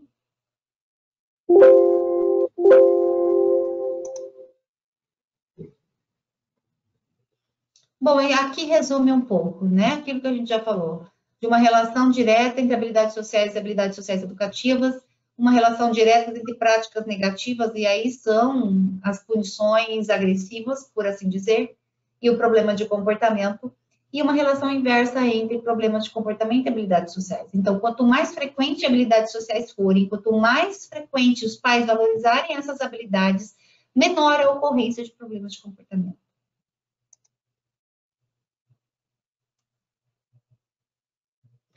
Aí, então, temos uma sequência de estudos que eu avaliei para chegar nas conclusões que eu vou falar para vocês agora, e que também está no livro, no Promove. Primeira coisa, como prevenção de comportamentos problemas, o que eu estou chamando aí de ensinar a obedecer. Precisa estabelecer e negociar regras. Eu não vou impor as regras à criança, eu vou negociar. Então, o tempo que ela vai ficar no celular, quando ela vai ficar no celular, o aplicativo do celular que ela vai usar, os pais monitorarem, terem limites, negociarem, né? Já falei da consistência entre as próprias práticas, o cônjuge, da funcionária. Eu já vi crianças com problemas de comportamento, porque a funcionária fazia de forma diferente dos pais. Ou que a avó, que ficava com a criança durante o dia, fazia diferente dos pais. Então, a criança, ela responde de um jeito em casa, de outro na avó, e com isso fica difícil, porque a criança aprende padrões que não vão funcionar em outro ambiente. Por isso que é preciso aprender a conversar. Então, se eu estou no programa ensinando comunicação, em geral, eu não posso ensinar comunicação apenas da interação pais e filhos. Eu tenho que ensinar comunicação desses pais com os cônjuges, de outros cuidadores e assim por diante. Ter autocontrole das emoções, eu também já falei. Quer dizer, se os pais não souberem respirar fundo, sair da situação, pedir ajuda para alguém, quando a criança está fazendo algo que incomode ou tire do sério, provavelmente ele vai agredir a criança. E isso não vai ajudar em nada para o desenvolvimento dela, tampouco vai ensiná-la a um comportamento habilidoso, de como reagir de outro modo numa situação como aquela. Ignorar eventos triviais. Então, uma criança pequena está comendo sozinha. Isso é um grande feito para ela. No entanto, ela deixou cair umas migalhas no chão. Os pais poderão prestar atenção mais nas migalhas do que no fato dela ter comido sozinha. Afinal, comer sozinha é uma obrigação. Não, errado. Comer sozinha é um grande feito para a idade dela, e é isso que os pais devem prestar atenção, e ignorar pequenas coisas. Eu não diria nada para as migalhas. Um adolescente que precisa arrumar o quarto, a regra é arrumar o quarto. Você monitora e viu que ele arrumou, mas não arrumou direitinho como você arrumaria. Você vai lá e dá uma bronca por ele não ter arrumado direitinho. Não, você vai e valoriza pelo que ele fez. Se é uma coisa que você acha que ele possa aprender ainda e que deve aprender, você pode dizer, olha, ficou perfeito, no entanto, aquilo ficou fora do lugar, guarde, por favor. Porque está no chão e não é bacana. Mas sempre de maneira positiva. Distrair a criança. Então, por exemplo, a criança pode estar querendo assistir o programa de televisão, né? Junto com o irmão adolescente. E brigando e começando a chorar porque ele quer naquela hora. A mãe pode virar e dizer assim, que tal você deixar sua irmã assistir agora? E enquanto isso a gente joga seu jogo preferido. Já já ela sai, vai para a aula dela e você pode assistir seu jogo. Que tal? Vamos lá? Então, eu mudei o foco, eu ofereci uma outra atividade, né? Eu me lembro de um exemplo do meu filho ainda muito pequenininho, que ele estava destruindo a minha azaleia, que tinha acabado de florir. Então, ele pegava uma flor e jogava, ele pegava outra flor e jogava e ria. Eu dizia, não pode fazer isso, não faça isso. E quanto mais eu falava que não podia mais, ele fazia. O que eu fiz? Olha só, tem uma borboleta ali, vamos ver? Eu distraí. Ele saiu na hora e foi atrás da borboleta. Veja só, eu mudei o foco. E eu não precisei brigar com ele para que ele parasse de estragar a minha flor, que obviamente eu não queria que ele fizesse. Identificar e consequenciar bons comportamentos, ou funcionalmente equivalentes, é como a gente já falou bastante aqui. Não adianta só focar no comportamento do problema, a gente deve justamente focar nos positivos, porque eles são funcionalmente equivalentes, a literatura tem mostrado isso. Então, muito mais do que identificar comportamentos inapropriados e tentar puni-los, a gente deve valorizar os apropriados, e por apropriados é tudo. É um bom dia, é um carinho, é um presente que ele te deu, é tudo. Tudo é importante, tudo vale a pena valorizar. Pode passar.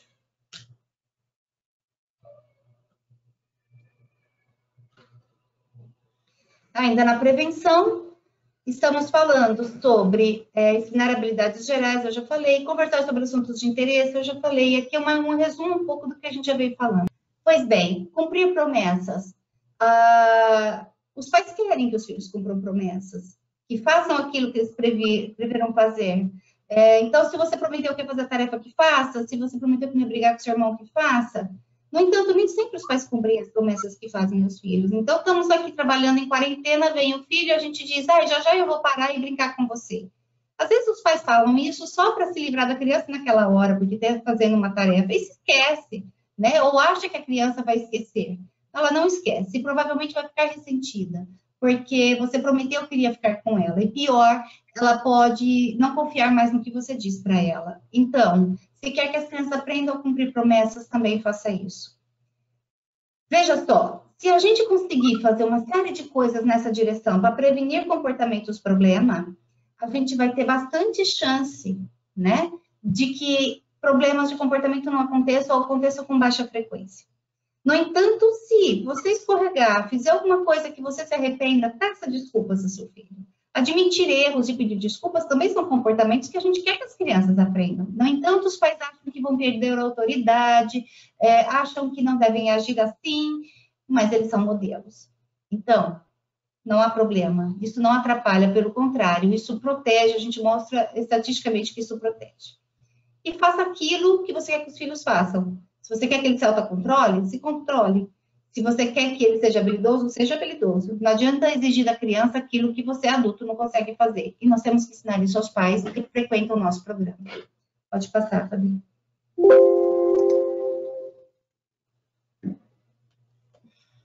E ainda na linha da prevenção, né, aqui falando mais rapidamente, a questão do afeto, que a gente já falou, disponibilizar brinquedos para a criança possa brincar e desenvolver-se sozinha, às vezes brincar sozinha, monitorar e supervisionar as tarefas escolares, não é papel dos pais ensinar a tarefa, mas é papel dos pais garantir um ambiente que seja livre de ruídos, livre de concorrências, ajudar em tarefas que, por exemplo, agora eu me vejo ajudando as crianças todo o tempo com as mídias. Isso é papel dos pais, isso é bastante documentado como importante para prevenir problemas, ok? Pode passar, Rabino. No entanto, quando os comportamentos problemas acontecerem, vocês podem fazer algumas coisas, né? Ensinar os pais a fazer algumas coisas. Solicitar mudança de comportamento envolve muito autocontrole. É quando a gente diz, por exemplo, assim, eu não gostei disso que você fez, me sinto mal por você fazer assim, eu gostaria que você fizesse de tal modo que a consequência, então, seria outra. Então, eu não gosto que você bate no seu irmão, me sinto mal com isso. Quando alguma coisa que ele fizer você não gostar, me chame que eu ajudo a resolver. Assim a família fica em paz, seu irmão não se machuca e ficamos todos bem. Essa é uma boa estratégia para estabelecer limites e pode funcionar como punição. A gente espera que o comportamento de brigar reduza de frequência. Dizer não com explicação, eu já dei um exemplo. Dar feedback negativo é descrever o comportamento e as consequências disso. Então, quando você briga com o seu irmão ou bate nele, ele machuca, né? Quando você briga com o seu colega da escola, ele pode se afastar de você. Então, você explica com consequências naturais e lógicas, além de conversar sobre o certo e errado. E o último caso, está aí até em vermelho, você pode usar as estratégias como time-out, ameaçar cumprir o previsto numa regra, retirar privilégios, mas sempre com consequências naturais e lógicas. E tem uma série de autores que vão nessa direção, que estão aí nas referências. Em especial, vale a pena ler a Hunziker 2017, uma referência bastante atual e que aborda bastante essa temática. Pode passar. Tem uma pergunta aqui, Alessandra, e depois a gente precisa ver se agora para depois. Se a criança sempre faz xixi na cama, eu tiro o que ela mais gosta? Por exemplo, mexer no celular? Não. No caso de xixi na cama, é muito diferente o manejo, né? A gente vai ver já padrões de internalização e externalização. A internalização pode ser um resultado aí de uma ansiedade, pode ser resultado de uma série de outras questões. Pode ser que essa criança ainda não esteja na idade certa, porque até 5 anos não configura um problema. Pode ser que ela tome água demais antes de dormir, pode ser que ela tenha um sono muito pesado, mas provavelmente não é um comportamento opositor, que envolveria essas estratégias que a gente está chamando atenção. Neste caso, eu penso que o melhor conselho é garantir que essa criança tome menos líquido antes de dormir, tenha paciência com ela, especialmente até aos 5 anos, porque escapes vão existir, porque é da natureza, né? Só enurese e configura só acima de 5 anos. Você pode levantar a criança no meio da noite e levar a fazer xixi antes que aconteça o acidente e assim por diante. E pode também observar se não é um reflexo de alguma tensão que ela esteja vivendo na escola ou na família, porque pode ser resultado, então, de problemas que ela esteja tendo também, além das questões fisiológicas que eu apontei. Pode seguir, Fabi.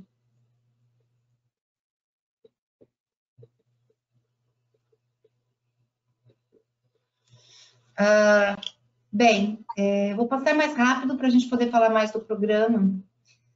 Então, aqui os problemas de comportamento internalizante e externalizante, vejam uma série de comportamentos que são exatamente as agressões que a gente estava falando. Então, agressões físicas, xingamentos, excesso de críticas, uso de negligência, uso de rejeição, tudo isso é bastante documentado, por isso eu não posso ser a favor jamais, né, de comportamentos internalizantes e externalizantes. Significa que quando se usa esses comportamentos com alta frequência e elogios e afetos com baixa frequência, a probabilidade dessas crianças terem problemas, seja internalizantes, seja externalizantes, é bastante alta.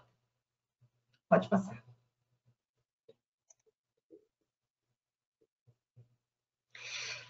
Nos casos de problemas externalizantes, algumas práticas se destacam, que é reforçar comportamento inapropriado. Então, às vezes, a criança, de tanto insistir num comportamento errado, os pais, porque não aguentam mais ela ficar falando, pedindo, deixa a criança agir do jeito que ela quer.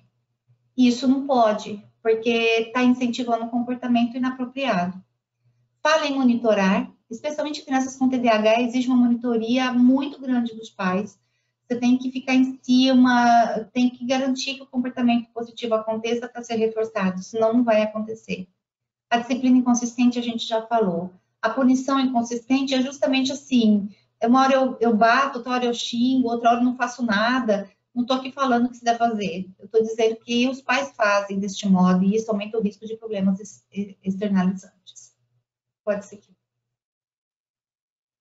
E no caso dos internalizantes, excesso de controle. Os pais não dão espaço para a criança. Então, se falta estabelecer limites de maneira apropriada para o grupo de crianças com externalização, aqui sobra. As crianças não conseguem respirar. É regra demais, não é negociado nada, é imposto tudo, né? Muita intrusividade, exigência de perfeccionismo. Então, imagine aquela criança que mostra um boletim para os pais e ela tem 8, 10 e um 9. E o pai olha e diz assim, o que é este 9 aqui?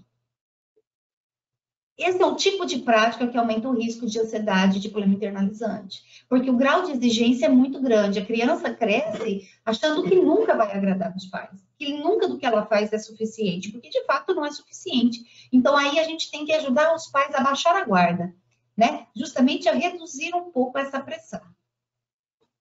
A gente já atendeu crianças com problemas de internalizante e quando os pais falavam, o que eles se queixavam era justamente da vez ou outra que a criança desobedecia. Então, acho que é importante a gente destacar isso. Pronto, Fabi. Desculpa, Lê. Não, agora é a tua vez, pode passar.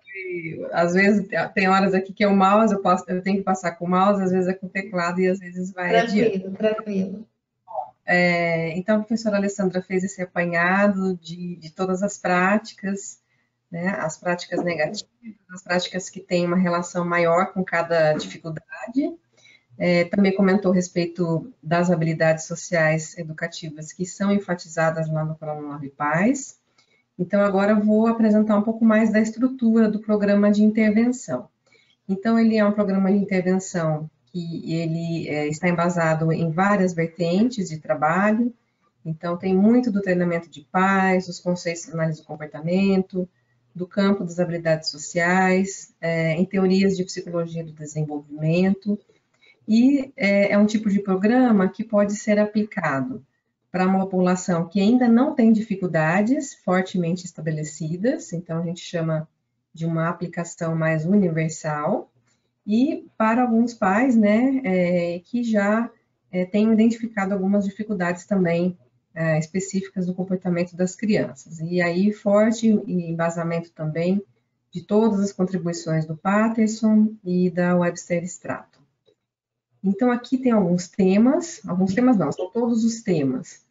Então, o Promove Paz, ele é estruturado em 14 sessões e também já foram testadas essa questão da redução. Então, tem que fazer 14.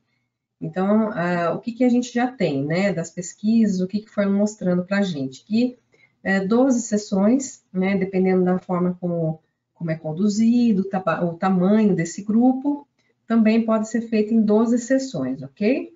Então, a gente tem a estrutura dos temas, então isso não quer dizer que as sessões, elas têm que acontecer dessa forma, tá? Então, é uma estrutura que a professora Alessandra desenvolveu aí com os estudos, e a partir dessa estrutura, nós vamos colocando certas flexibilizações para atender as demandas de cada grupo, né? Cada grupo tem demandas específicas, e aí a gente adapta ou a questão do tema, tem alguns temas que às vezes a gente pode fazer mais sessões, ok? Então, é uma estrutura inicial de trabalho. Então, geralmente, o programa, ele começa com as habilidades de comunicação. Então, por quê? Então, isso tem a ver com o que a Alessandra já explicou, né? Então, a gente precisa restabelecer interações positivas. Os pais precisam aumentar a frequência das conversas, precisam variar os assuntos, precisam mostrar interesse pelas crianças, né? Precisam estabelecer essa conexão forte, interações positivas, para depois a gente vir com as outras habilidades. Então, depois dessa fase de comunicação, são enfatizadas habilidades relacionadas à expressão de sentimentos, expressão de opiniões, trabalhar um pouco os conceitos de assertividade, comportamento não habilidoso ativo e comportamento não habilidoso passivo. Então, são aquelas categorias que popularmente a gente diz, né? Assertividade, agressividade, e passividade. E aí, numa fase final, são trabalhadas habilidades que têm mais relação com a questão de limites, estabelecimento de regras, ok? Então, tem essa estrutura, geralmente essa sequência. E por que essa sequência ela é estabelecida assim? Porque quando a gente já chega na etapa final, os pais ampliaram muito o repertório de habilidades sociais educativas, eles já estão conseguindo manejar as dificuldades das crianças, eles já conseguiram fortalecer as habilidades sociais dos filhos, e aí na fase final são trabalhadas com questões muito específicas. Então, dificuldades muito marcantes que, se nas etapas anteriores elas não foram sanadas, aí a gente tem a etapa final, né, para trabalhar com habilidades mais específicas relacionadas a limites e regras, ok?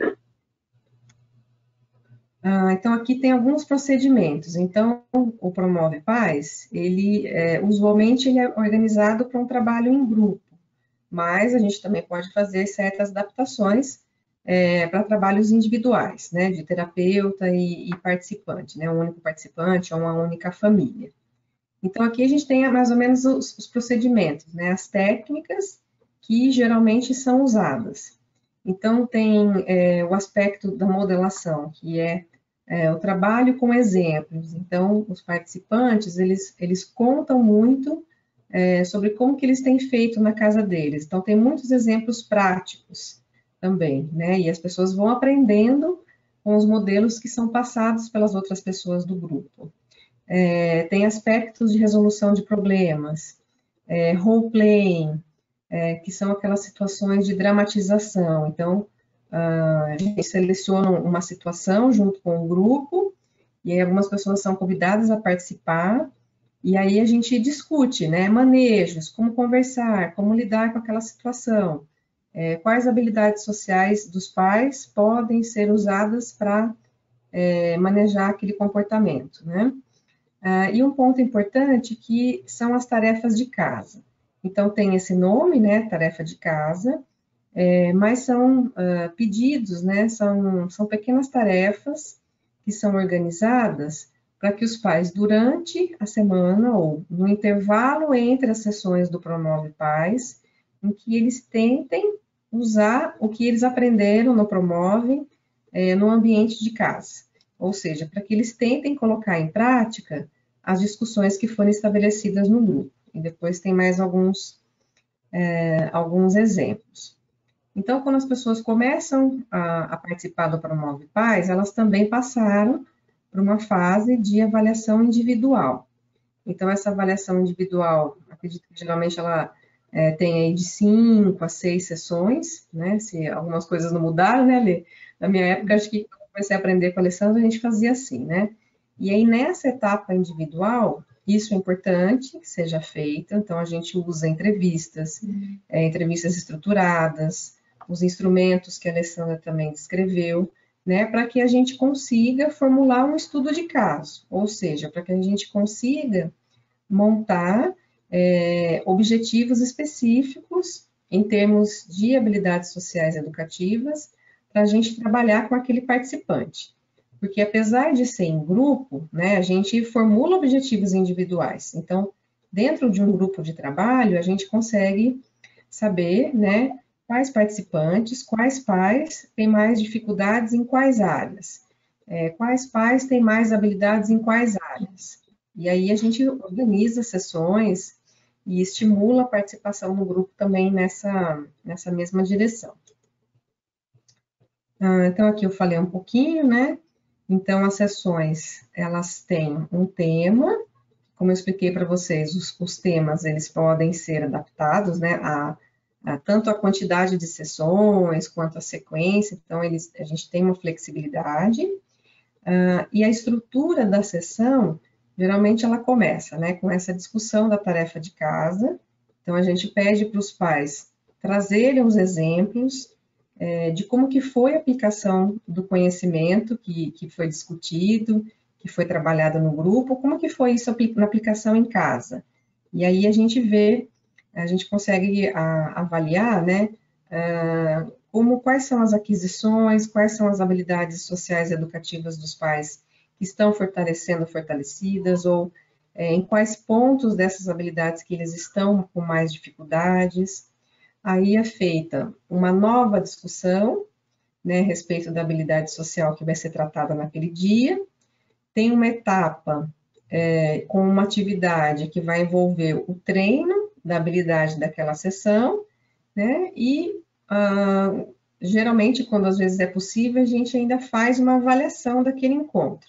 Então, nessa avaliação, ela pode ser feita de forma oral, então as pessoas, elas podem falar o que elas mais gostaram da sessão, se tem uma reflexão nova, ou se tem algum aspecto daquele encontro que elas não gostaram, algumas alternativas, e aí a nova explicação da tarefa de casa. Então, no Promove Paz, nós temos esse trabalho de encontros que eles têm essa estrutura que também pode ser adaptada, ok? Eu vou mostrar aqui para vocês um exemplo de um material que também ele é utilizado como um material de apoio para a implementação do Promove Paz. Então, tem esse material, né, que é uma cartilha, que apresenta descrições dessas habilidades sociais educativas. Então, são orientações, são exemplos, né, bem próximos mesmo à realidade, né, das famílias. E aí, esse material, ele pode ser usado junto com o Promove Paz, ou ele pode ser usado para outras intervenções, né? Então, aqui e temos... só lembrando, né, Fabiane, falar um aspecto do livro, a gente usa o livro não como psicoeducação. Por vezes, as pessoas consideram o Promove um programa psicoeducativo. Não, ele é um programa terapêutico, né, no meu modo de ver. Porque a gente está todo o tempo focando no autoconhecimento, na resolução de problemas, no ensino de comportamentos contingentes aos problemas deles, e que enfrentam com as crianças por um lado, e na prevenção destes problemas por outro. Este livro a gente dá para os pais quando eles chegam e eles servem como biblioterapia. Não impede que durante a sessão você peça para olhar aqui ou ali para ver um modelo que ele possa julgar que deve ou não interessar a ele. É importante que a gente discuta que a gente trabalha com o livro de maneira colaborativa. Então, eu não chego lá, ou a Fabiane, ou qualquer terapeuta, e dá aula. Vamos falar sobre comunicação. Bota no slide, comunicação Não. A gente discute com a pessoa, se é no individual ou com o grupo, se é um grupo, o que ele entende por comunicação, quais são as dificuldades dele, como ele julga que a comunicação pode atrapalhar ou facilitar a interação dele com a criança, que relação ele vê, o grupo vê, dessa habilidade de comunicação com um problema de comportamento que a criança enfrenta, que ele se queixa, e assim por diante. E sínteses são feitas em relação a esse comportamento de comunicação a partir do grupo, de maneira colaborativa. E o livro funciona muito mais como uma biblioterapia, para que ele deva ler, levar e estudar e trazer dúvidas caso queira numa próxima sessão ou até naquela, se for o caso. Então, a Alessandra já falou um pouquinho, né, a respeito desse material que nós usamos, que também tem os exemplos. Deixa eu ver. Tá, então agora acho que chega numa etapa de estudo de caso, né, Lê? Sim, para dar um exemplo de um caso que me pareceu bastante grave, que nós atendemos em torno de 10 anos atrás, essa criança hoje teria 13 anos, e a mãe procurou pelo serviço que a gente oferece todo ano no CPA, que é o nosso Centro de Psicologia Aplicada, junto aos estágios que a gente conduz. E é uma criança de apenas 3 anos e que tinha muitos problemas internalizantes e externalizantes, e a mãe muitos problemas associados também. Então, é o caso de uma criança muito pequena, e aí, segundo a Webster Stratton, crianças em problema de comportamento que ela chama de early starter, ou seja, começa muito pequeno no curso do desenvolvimento, tem pior prognóstico, diferente de problemas de comportamento que aparecem, por exemplo, só na adolescência, ou late starter. Então, é uma criança com muito risco para o desenvolvimento e que nunca essa mãe procurou por atendimento quanto antes. Então, uma criança de 3 anos, cuja mãe de 40, apresentava muitas queixas.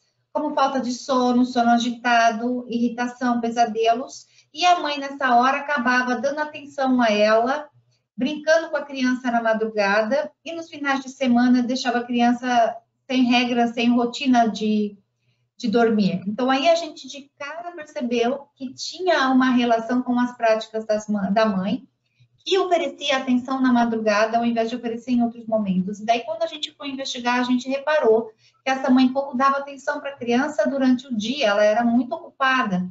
E a criança aprendeu a ter atenção dessa mãe na madrugada.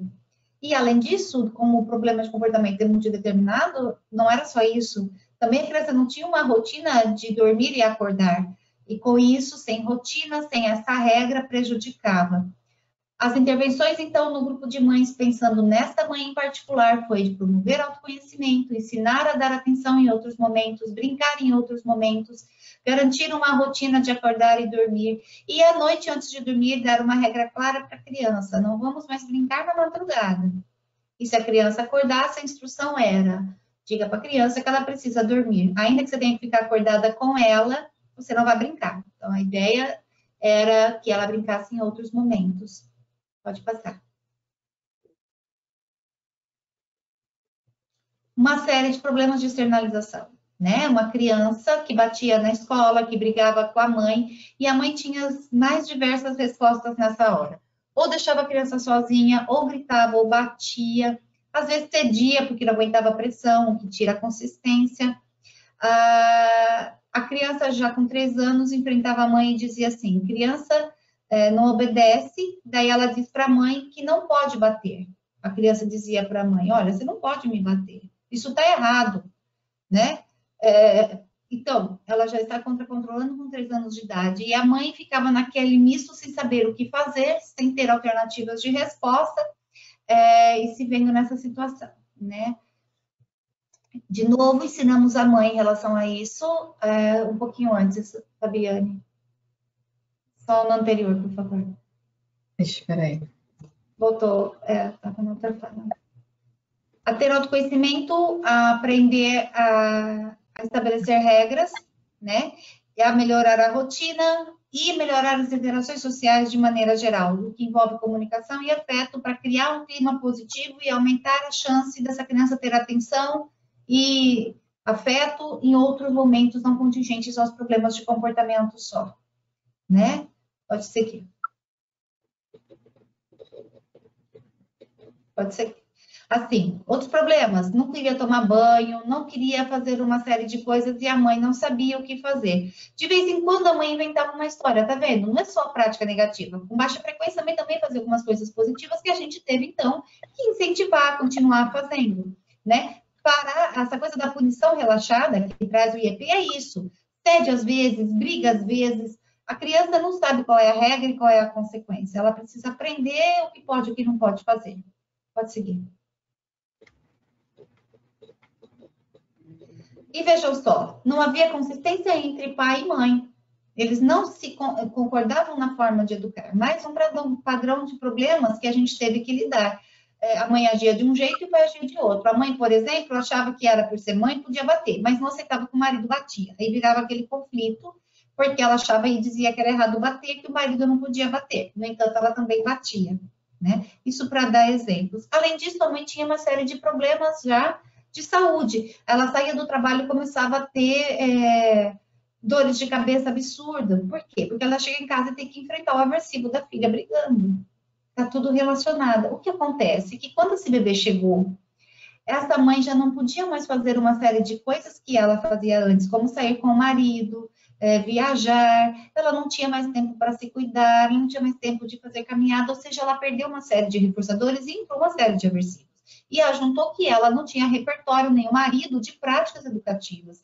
Então, com esses riscos todos combinados, a criança desenvolveu aí problemas de comportamento combinados, internalizantes e externalizantes, né? Muitos riscos. Portanto, se a gente está com uma criança com muitos problemas de comportamento, vocês devem avaliar muitas questões. Não só o comportamento negativo da criança, mas também as habilidades sociais dela. Não só as práticas negativas dos pais, mas também as práticas positivas. do pai, da mãe, o relacionamento conjugal, indicadores de saúde mental e assim por diante, para a gente conseguir entender mais claramente a função dos problemas que estão existindo. Pronto. Ok, então acho que a gente já pode também concluído um pouco, né? Então, a professora Alessandra já destacou algumas práticas que são positivas, aí nos exemplos. Deixa eu ver um pouco a parte final. Então, o Promove Paz tem uma pergunta aqui também de uma pessoa que passou despercebido aqui para mim, que no caso de consultório particular, se seria viável fazer as sessões mensalmente, né? Então, essa também é uma questão que a gente acredita, né? Vamos ver se a Alessandra pensa dessa forma. Mas esse envolvimento com as tarefas, da gente fazer a discussão, de fazer a relação com as dificuldades e tentar caminhar para uma aplicação, que talvez isso fique um pouco dificultado, né? Se as sessões elas começarem a ficar nessa forma tão espaçada, né, Alessandra? O que você acha? De fato, os dados que temos é de que são sessões semanais. E assim, as crianças chegam no consultório muito. E os dados mostram, a gente vai ver o Promove Criança sexta-feira, né, para quem tiver interesse. Os dados são bastante promissores de intervenção com as crianças. No entanto, os melhores resultados são quando a gente trabalha com os pais. Por quê? Porque são eles quem definem as contingências, pais e professores, especialmente os pais. Porque são eles quem definem as contingências. Não adianta eu ensinar bons comportamentos para a criança se ela entra no contexto familiar e isso passa a ser percebido, ou muitas vezes é até punido os bons comportamentos, né? Então, quando a criança chega para o consultório, no CPA mesmo, quando os pais procuram o atendimento da criança, eu costumo condicionar o atendimento da criança à orientação de pais. Há crianças, há pais que não têm grandes problemas e que são outras questões da criança e que talvez a intervenção com elas vai ser bastante bacana, mas ainda assim uma orientação dos pais eventualmente seja interessante. No entanto, esse perfil de crianças com problemas de comportamento que a gente trouxe para vocês, a intervenção com os pais, semanalmente, é se mostra eficaz.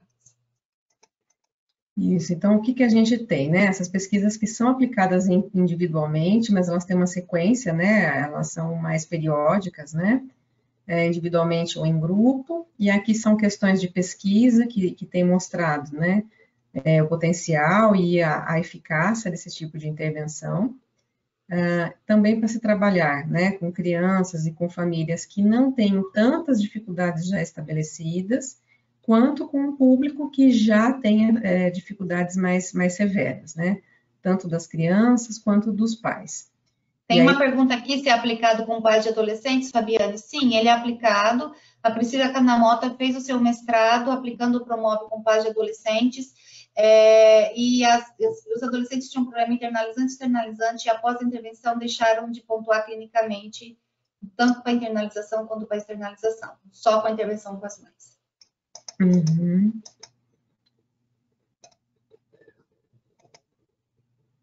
Deixa eu ver o que nós vamos falar daqui.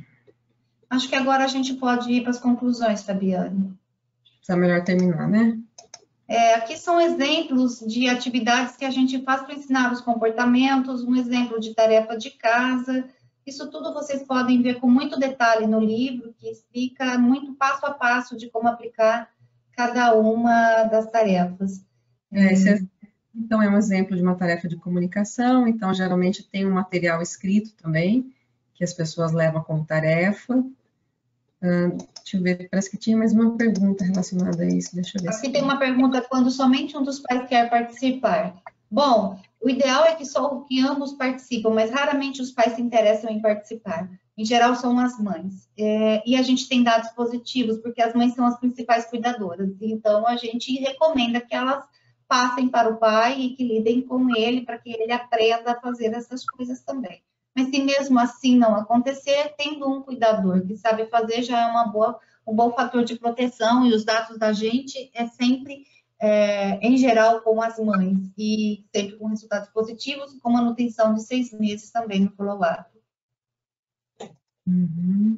Que são mais coisas em relação às tarefas. Quer concluir, então, aqui, Eli?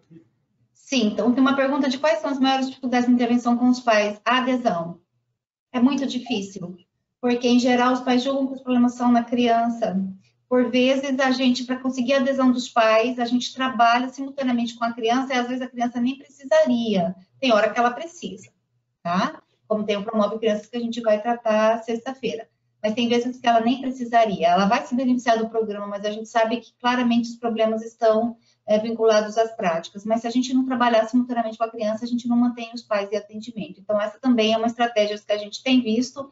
E a literatura, como a do Webster Stratton, por exemplo, tem mostrado que a intervenção combinada de pais, familiares e professores é a melhor terapêutica para lidar com problemas de comportamento, especialmente quando tem comorbidades e mais de um ambiente, né, na família e na escola. Às vezes a criança tem problema só num contexto, mas às vezes ela tem nos dois contextos e dos dois tipos, é o pior dos quadros, né?